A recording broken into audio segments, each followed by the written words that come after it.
RKC learning class के सभी विद्यार्थियों को मेरा नमस्कार। एक बार फिर आपका बहुत बहुत स्वागत। तो बच्चों, सबसे पहले तो मैं एक चीज़ आपको कहूँगा कि आप पहले चैनल यदि आपने अभी तक सब्सक्राइब नहीं किया तो आप सब्सक्राइब जरूर करें, क्योंकि मेरे चैनल को सब्सक्राइब करने की जो दर है वो बहुत ही कम चल रही है। जितने व्यूअर्स मेरे हैं उनमें से लगभग 24% के करीब ने सब्सक्राइब किया है और बाकी सीधी व्यूइंग हो रही है। तो कृपया आप पहले चैनल को सब्सक्राइब जरूर करें और अपने दोस्तों को भी कहें, सबको परिचितों को भी कहें, क्योंकि मेरे चैनल पर लगातार जो गणित, विज्ञान और अंग्रेजी के वीडियोज अपलोड होते हैं और आपकी ट्यूशन की सभी ज़रूरतों को पूरा करते हैं। तो आज हम विभाजन सूत्र के 7.2 की जो आपकी प्रश्नावली है उसके कुछ बचे हुए 4 सवाल करेंगे। तो चलते हैं टेक्स्ट पर। एक्सरसाइज 7.2 का ये देखिए आपके सामने जो 7वां प्रश्न है, तो कहा है कि बिंदु ए के निर्देशांक आपको ज्ञात करने। देखिए यहाँ पर ये बिंदु ए जो है इसके निर्देशांक हमें ज्ञात करने हैं। तो ए को हम हमेशा x1 y1 मानते हैं और ए बी वृत्त का व्यास है। आप यहाँ पर देख सकते हैं कि ये ए बी वृत्त का व्यास है और ओ वृत्त का जो है वो केंद्र है, जिसके निर्देशांक आपको क्या दे रखे हैं, 2, -3 दे रखे हैं और बी के भी निर्देशांक दे रखे हैं। तो इस प्रकार आप देख सकते हैं कि ये जो ए बी एक रेखाखंड बनता है, ये वृत्त का व्यास है और आप जानते हैं कि वृत्त का जो केंद्र होता है वो व्यास का मध्य बिंदु होता है। तो हम इसी को लेकर के सवाल करेंगे और बिल्कुल सीधा सा सवाल है एकदम। तो चूंकि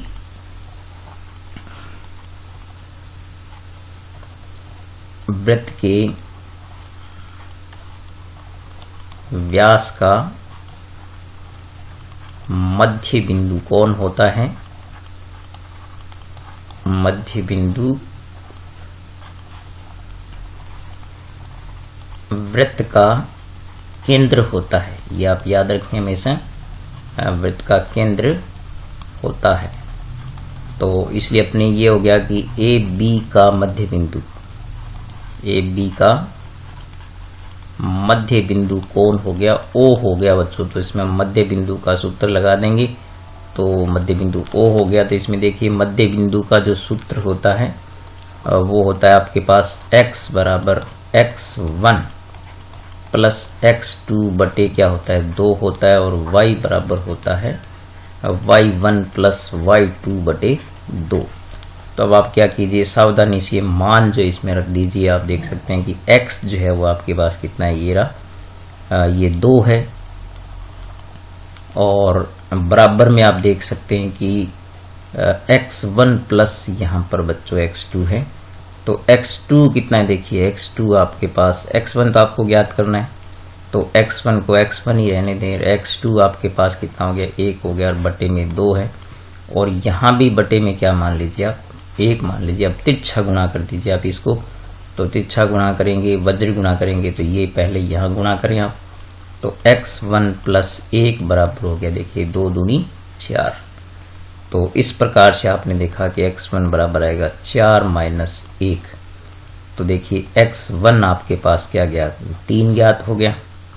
अब ऐसे ही आप y भी ज्ञात कर सकते हैं। तो y का मान हम देखते हैं कि ये रहा यहाँ पर माइनस का 3 और बराबर में देखिए y1 हमें ज्ञात करना है। ठीक है, ये बिंदु ज्ञात करना है तो y1 को y1 ही रखेंगे और y2 आपके पास जो कितना है, 4 है।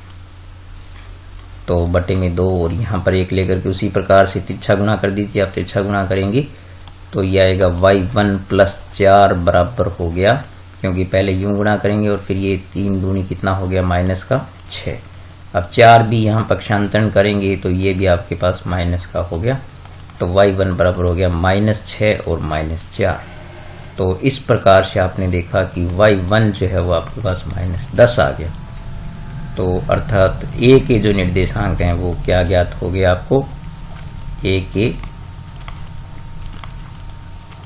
निर्देशांक आपके जो हैं वो हो गए आपके पास, देखिए यहाँ पर 3, -10। बस यही आपको ज्ञात करना था। तो बिल्कुल सीधा सा सवाल था बच्चों एकदम। अब चलते हैं 8वें प्रश्न पर। यहाँ पर 8वां प्रश्न देखते हैं बच्चों। इसमें कहा है कि यदि ए और बी जिनके निर्देशांक ये दे रखे हैं आप, तो ए के निर्देशांक -2, है और बी के निर्देशांक जो 2, -4 है, तो हम इनको सिरे पर रखते हैं। आप जानते हैं इनको ए बी को। फिर कह रहे P के निर्देशांक ज्ञात कीजिए, तो P यहाँ पर इसके बीच में जो इस प्रकार से आपको ये जो संबंध दे रखा है कि ये जो AP है आपकी यहाँ से यहाँ तक ये 3/7 AB है। तो P रेखाखंड पर स्थित है, तो आपको P के निर्देशांक ज्ञात करने हैं, एक्स वाई आपको ज्ञात करने हैं। तो पहले हम क्या करेंगे, इसका जो अनुपात है वो ज्ञात करने की कोशिश करेंगे। तो इसको आप यहाँ से ध्यान से देखिए किस प्रकार से हल कर रहे हैं इसको हम हल।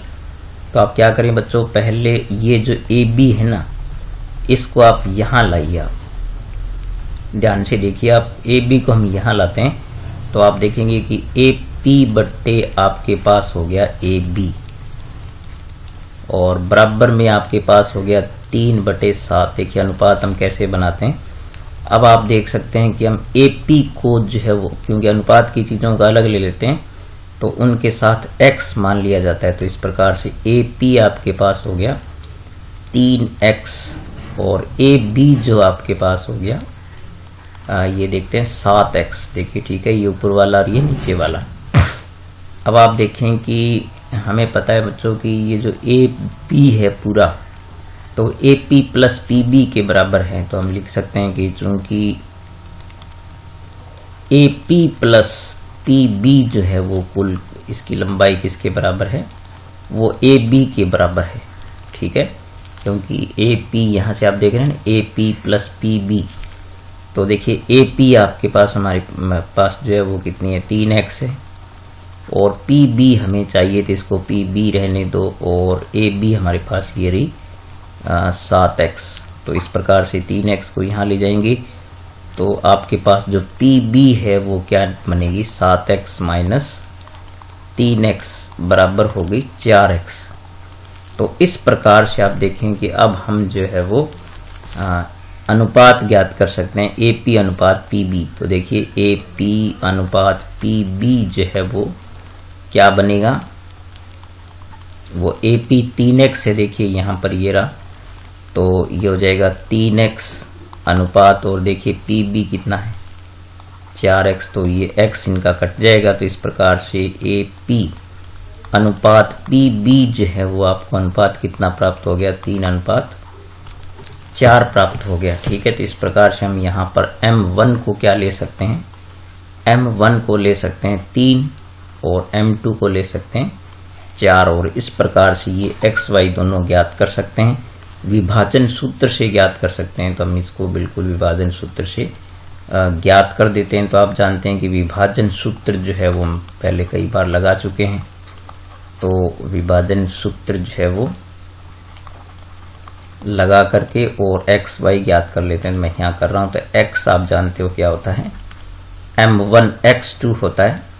तो ये M1x2 यानी यहाँ पर पहले सूत्र लिख लेते हैं, M1x2 प्लस M2 x1 और बटे में आप जानते हो क्या होता है, M1 प्लस M2 होता है और y बराबर होता है M1 y2 plus M2 y1 और बटे में होता है आपके पास M1 प्लस M2। तो इस प्रकार से अब आप मान रख दीजिए इसमें। तो देखिए M1x2 होता है तो 3 गुणा 2 हो जाएगा यहाँ पर,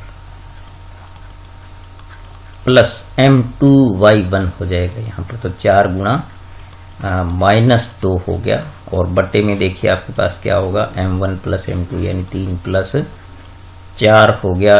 तो ये तो x के बराबर हो गया। इसी प्रकार से आप जो y के बराबर लिख सकते हैं M1y2। देखिए 3 गुणा -4, 3 गुणा -4 हो गया और प्लस में देखिए M2y1 हो गया, 4 गुणा -2 हो गया और बटे में आप जानते हैं M1 प्लस M2 कितना हो गया, 3 प्लस 4 हो गया। अब x के लिए हल करेंगे तो आप देख सकते हैं कि 3 दूनी 6 हो गया और ये देखिए माइनस का कितना हो गया, 4 दूनी 8 हो गया क्योंकि यहाँ पर माइनस है और बट्टे में देखिए आपके पास 7 हो गया। तो इस प्रकार से x बराबर जो है वो -2 बटे कितना आ गया, 7 आ गया।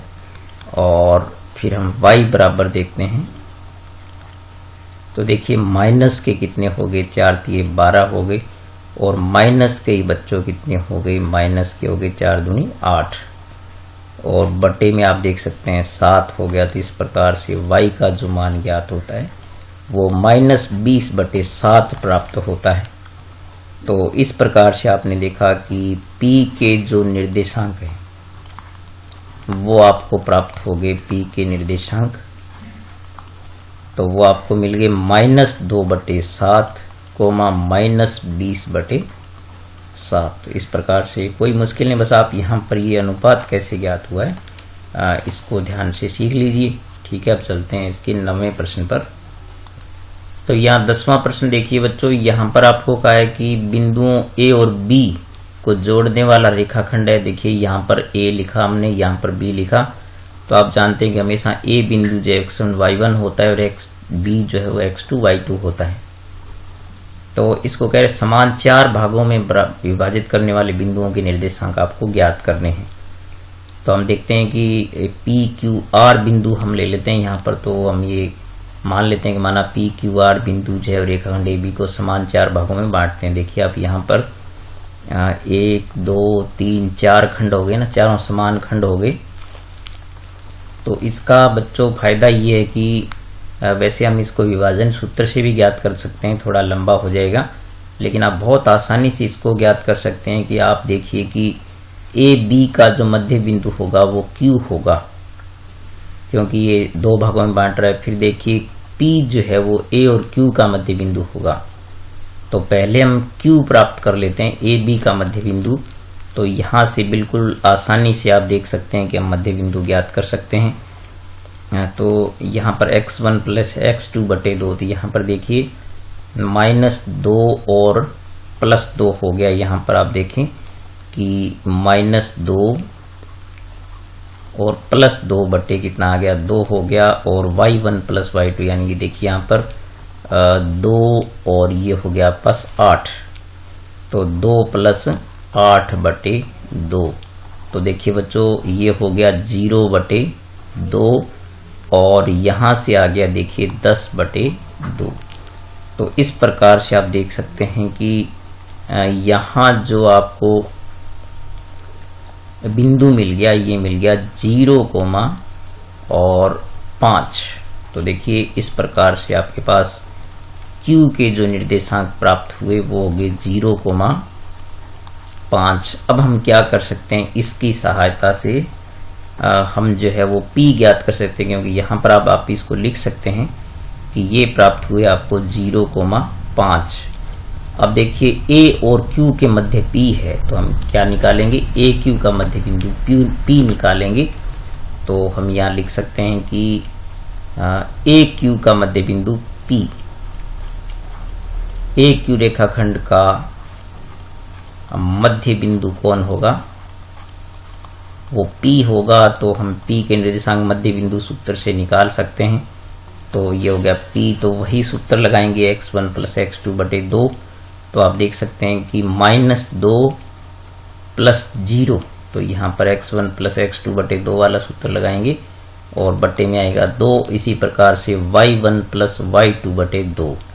तो आप देख सकते हैं कि ये आएगा आपका 2 + 5/2 हो गया। देखिए बच्चों यहाँ पर ये हो गया -2/2 और ये हो गया 7/2। तो इस प्रकार से आपने देखेंगे 2 में 2 का भाग देंगे तो -1 आएगा और ये हो गया आपका 7/2। तो इस प्रकार से जो P के निर्देशांक प्राप्त हुए वो हो गए -1,7/2, जो आप यहाँ पर लिख सकते हो -1,7/2। देखिए कितनी आसानी से प्राप्त हो गया। अब आप देख सकते हैं कि QB का मध्य बिंदु R होगा। तो बस हम सीधा सीधा QB का मध्य बिंदु R ज्ञात कर लेते हैं। तो QB का मध्य बिंदु कौन होगा, मध्य बिंदु हो गया आपके पास R। ठीक है, तो R ज्ञात करेंगे तब भी हम वही सूत्र लगाएंगे x1 + x2/2। तो ये हो जाएगा 0 + 2/2 और फिर देखिए ये हो गया 5 + 8/2। तो 5 + 8/2 हो गया। देखिए बच्चों यहाँ से आ गया 2/2 और यहाँ से आ गया आपके पास 13/2। तो ये आपको प्राप्त हुआ 1 और ये प्राप्त हो गया 13/2। तो इस प्रकार से r के जो निर्देशांक आगे वो आगे 1, 13/2। तो आप यहाँ पर लिख सकते हैं 1, 13/2। इस प्रकार से देखिए आपको चारों के निर्देशांक, ये तीनों के निर्देशांक प्राप्त हो गए और यही हमें ज्ञात करने थे। अब चलते हैं 10वें प्रश्न पर। तो बच्चों एक बात और कहूंगा इस प्रश्न के लिए कि इसको आप जो है ना मध्य बिंदु वाले इस तरीके से करना आपको बहुत आसानी से होगा, क्योंकि अनुपात से ज्ञात करेंगे तो पहले आपको अनुपात जब p का लेना पड़ेगा तो 1:3 लेंगे, क्योंकि पहले 1 खंड है फिर 3 खंड है। तो उसमें क्या है कि फिर विभाजन सूत्र लगाएंगे, फिर हम q ज्ञात करेंगे तो 2:2 लगाएंगे और फिर r ज्ञात करेंगे तो हम 3:1 लगाएंगे। तो इससे सवाल थोड़ा सा लंबा हो जाएगा, हो जाएगा। तो आप यहाँ से जो इसको मध्य बिंदु के तरीके से करिए, देखिए बिल्कुल आसानी से हो सकता है। अब हम चलते हैं 10वें प्रश्न पर। यहाँ 10वां सवाल आप गौर से देखिए बच्चों। तो यहाँ पर आप देख सकते हैं कि एक समचतुर्भुज का एक क्षेत्रफल ज्ञात करना है आपको। तो यहाँ पर ये इसके शीर्ष A B C D आप क्रम से लिखें। तो यहाँ पर ये A हो गया, ये B हो गया, ये C हो गया और ये D हो गया। ये चारों हमने क्रम से यहाँ पर लिख लिए और इसका क्षेत्रफल ज्ञात करने का आपको संकेत भी दिया है कि समचतुर्भुज का एक क्षेत्रफल जब 1/2 इंटू विकर्णों का गुणनफल होता है। तो हम पहले विकर्ण AC की लंबाई ज्ञात करेंगे। तो आप जानते हैं कि लंबाई ज्ञात करने के लिए दूरी सूत्र लगाते हैं। तो ये दूरी सूत्र हम बहुत बार लगा चुके हैं। तो यहाँ पर आप देखिए AC ज्ञात करेंगे तो आप देखें कि AC ज्ञात करने के लिए देखिए x2 माइनस x1 होता है, ठीक है। तो x2 आपका -1 है और ये हो जाएगा 3। तो यहाँ पर देखिए -1 फिर सूत्र में माइनस होता है और यहाँ पर x1 जो है वो 3 है, तो इसका वर्ग हो गया। और फिर देखिए आप y2 माइनस y1 यानी 4 माइनस 0 हो जाएगा। तो ये हो गया 4 माइनस 0 का वर्ग हो गया। अब आप इनको सरल कर दीजिए। तो सरल करेंगे तो देखिए यहाँ पर ये हो गया -4 का वर्ग हो गया और यहाँ पर आप देखिए 4 में से 0 गया तो 4, तो ये 4 का वर्ग हो गया। तो यहाँ से आप देखेंगे -4 का वर्ग भी कितना होता है, 16 होता है, क्योंकि माइनस का वर्ग प्लस होता है। देखिए यहाँ पर 4 का वर्ग जो है वो कितना हो गया, 16 हो गया। इस प्रकार से आप देख सकते हैं कि ये आ गया आपके पास √32। तो बच्चों 32 को हम लिख सकते हैं 16 गुणा 2 और आप जानते हैं कि 16 का जो वर्गमूल है वो 4 होता है। तो ये आ गया 4√2। इस प्रकार से आपके पास AC की लंबाई ज्ञात हो गई। अब आप BD की लंबाई ज्ञात करने के लिए B और D को लेंगे, शीर्ष B और D को लेंगे। तो आप देख सकते हैं कि x2 माइनस x1 करेंगे। तो यहाँ पर जो आपके पास जो सूत्र लगेगा वो आप देख सकते हैं कि देखिए x2 माइनस x1 BD को जब लेंगे ना तो -2 और फिर सूत्र में माइनस होता है। तो यहाँ पर देखिए x1 आप 4 लेंगे तो इसका वर्ग हो गया और यहाँ पर आप देख सकते हैं y2 माइनस y1 करेंगे तो ये हो गया -1 और -5 का वर्ग हो गया। तो इस प्रकार से आप देखें कि इसको सरल करेंगे तो देखिए -6 हो गई, तो -6 का वर्ग हो गया और यहाँ भी हो गया -6 का वर्ग। तो यहाँ पर आप देखें कि -6 का वर्ग करेंगे तब भी वे कितना आएगा, 36 ही आएगा, क्योंकि माइनस का वर्ग प्लस में होता है। और ये भी कितना हो गया, 36 हो गया। इस प्रकार से आप देखें कि ये जोड़ेंगे तो ये 72 हो गया। और आप जानते हैं कि 72 को हम लिख सकते हैं 36 गुणा 2 और 36 का वर्गमूल आप जानते हैं 6 होता है। तो ये हो गया 6√2। इस प्रकार से आपके पास AC और BD विकर्ण आ गए। अब हम क्या कर सकते हैं, समचतुर्भुज के क्षेत्रफल का सूत्र लगा सकते हैं। तो समचतुर्भुज का क्षेत्रफल का जो सूत्र होता है वो 1/2 गुणा विकर्णों का गुणनफल होता है। तो 1/2 इंटू देखिए विकर्ण पहला कौन सा है, AC, और दूसरा आपके पास है BD। तो आपने जो मान ज्ञात किए वो मान यहाँ पर रख दीजिए। तो 1/2 इनटू देखिए आपके पास ये हमने पहले ज्ञात किया था 4√2, तो 4√2 हो गया, और गुणा में देखिए यहाँ पर हमने ज्ञात किया 6√2।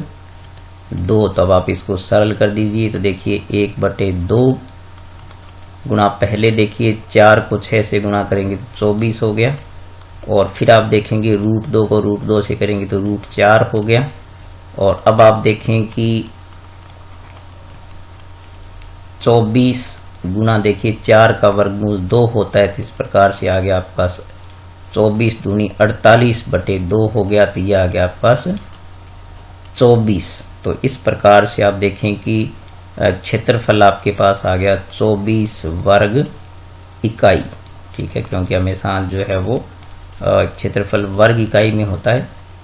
तो इस प्रकार से जो बिल्कुल आसानी से हम ये क्षेत्रफल ज्ञात कर सकते हैं।